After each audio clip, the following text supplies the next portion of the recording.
Olá pessoal, bem-vindos ao segundo vídeo da série de resumos de direito empresarial.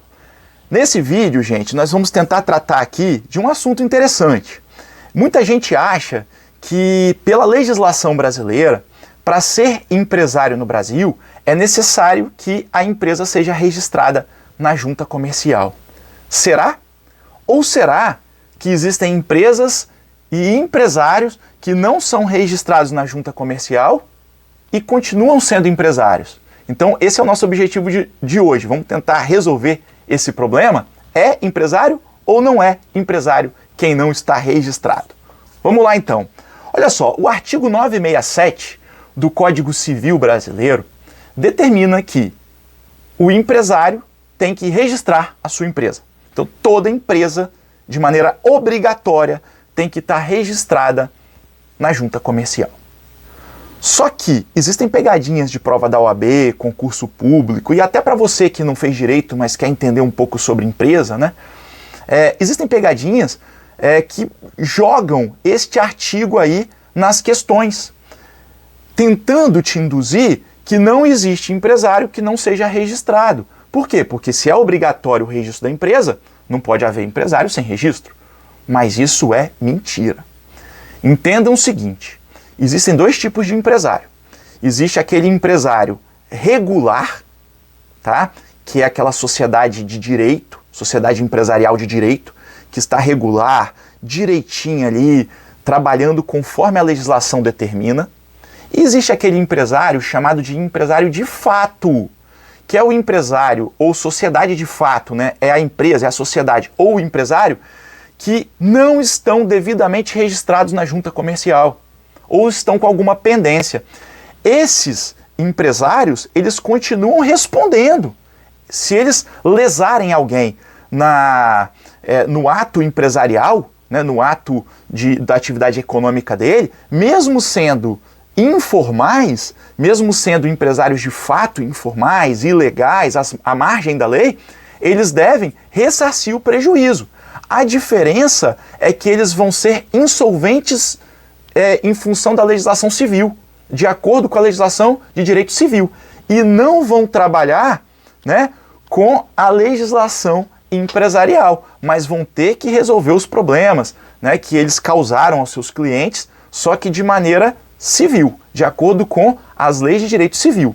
Ou seja, qual é a importância, qual é o interesse, de repente, de um empresário, uma pessoa que pratica atividade empresarial, registrar a sua empresa na junta comercial?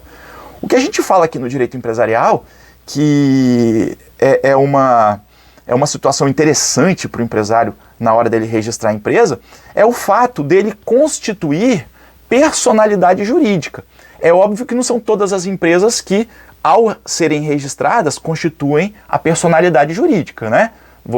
Nós vamos estudar depois que existem alguns empresários individuais que são pessoas físicas e existem algumas sociedades empresariais que também são pessoa física. Mas, de um modo geral, quando você registra uma empresa, o interesse seu, o que é interessante na hora do registro, é que você registra uma pessoa jurídica. E essa atividade empresarial que você exerce, sendo uma pessoa jurídica, diferente de você que é pessoa física, empresário, os bens da empresa não se comunicam com seus bens de empresário. Seus bens pessoais continuam sendo só seus. Os bens da empresa são diferentes dos seus bens pessoais. Tá, Daniel, e o que isso tem a ver? Qual a relevância disso? Na prática, a relevância disso é que quando você constitui uma pessoa jurídica, se a sua empresa começa a dever, porque empresa é risco, então se você constitui uma pessoa jurídica e essa empresa começa a dever no mercado, deve o fisco, deve a trabalhadores, a ex-funcionários, deve a fornecedores, o que vai acontecer? No primeiro momento, existe uma personalidade jurídica ali, um escudo protetor dos seus bens pessoais, de pessoa física. Então, se houver um processo judicial, esse processo judicial, né, não vai poder, a princípio, penhorar bens pessoais do empresário. A dívida da empresa vai ter que ser paga com patrimônio da empresa. Vocês entenderam isso? Essa é é a grande importância, a grande relevância, né, do empresário registrar a empresa. Ele acaba blindando a atividade empresarial dele e blinda também os bens pessoais que ele possui. Os bens pessoais não se comunicam com os bens empresariais, tá ok? Agora, se o empresário é empresário de fato, é irregular e não registra a empresa dele, os bens pessoais dele podem ser utilizados numa penhora de bens, num processo judicial, para pagar os seus credores, os credores da sua empresa. Então, por isso que é muito importante você, que é empresário, que pratica uma atividade empresarial, seja no comércio, seja na indústria ou seja na prestação de serviço, é muito importante que você registre a sua empresa, que você não seja um empresário irregular, uma sociedade de fato, um empresário de fato. É interessante que você seja um empresário de direito, um empresário regular, um empresário que está de acordo com a legislação. Além disso, pessoal, existe uma outra dúvida. Será que o artigo 967, que diz que é obrigatório o registro da empresa, ele não tem uma exceção? Ele tem exceção sim. A exceção são os trabalhadores rurais, pessoas que praticam atividade rural, econômica, né? Atividade econômica rural. Que tipo de atividade é essa? Gente, vocês sabem que no campo existem muitas pessoas que trabalham de maneira com atividade de subsistência, né? Pessoas que plantam morango lá no interior, aquela colheita familiar, onde o pai, a mãe e os filhos trabalham na lavoura, junto com no máximo um caseiro ali, né? Esse pessoal talvez não tenha interesse e nem tenha o dinheiro para estar registrando uma empresa e arcando com contador, né, com tributação referente à atividade empresarial.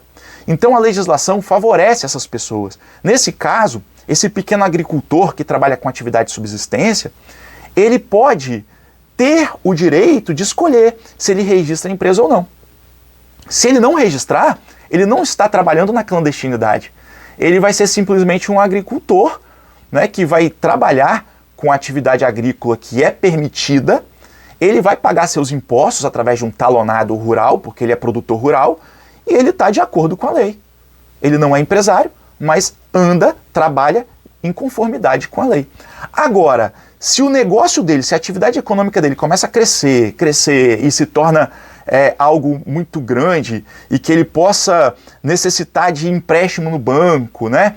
E aí vocês sabem que para você conseguir empréstimo no banco é interessante que você seja pessoa jurídica, que os créditos são mais baratos e que ele vai ter que constituir contador e tudo mais. É interessante nesse momento ele registrar uma empresa, porque entre ele ser pessoa física e ser pessoa jurídica fica muito mais barato para ele agora, que ele precisa de crédito no banco, né, que ele tem que assumir um patamar na economia maior. Fica muito mais interessante para ele e até mais barato, dependendo da situação, que ele registre uma empresa na junta comercial. Então fica facultado ao trabalhador rural registrar a empresa ou não.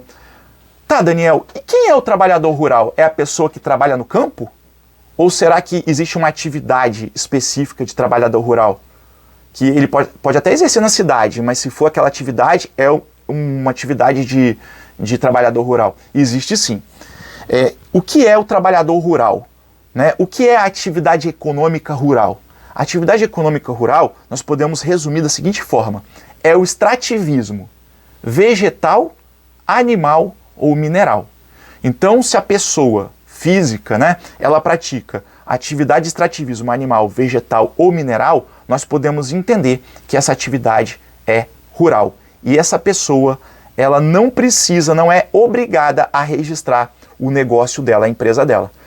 Agora vocês entendem que extrativismo, por exemplo, vegetal, nós temos aí empresas grandes, né, como a Fibria, por exemplo, que fabrica papel e tal. Então, o que vai acontecer? Quando o negócio começar a ser ampliado, é óbvio que você vai ter que registrar a empresa. Quem não vai registrar a empresa vai ser aquele pequeno trabalhador rural que necessita de uma atividade de subsistência, né, e que não é interessante para ele o registro. Nesse caso, ele pode escolher se registra ou não. E, de qualquer forma, ele não vai estar à margem da lei. Ele vai estar amparado pela lei. Tudo bem, pessoal? Então esse foi o nosso segundo videozinho da série de Direito Empresarial. Até o próximo.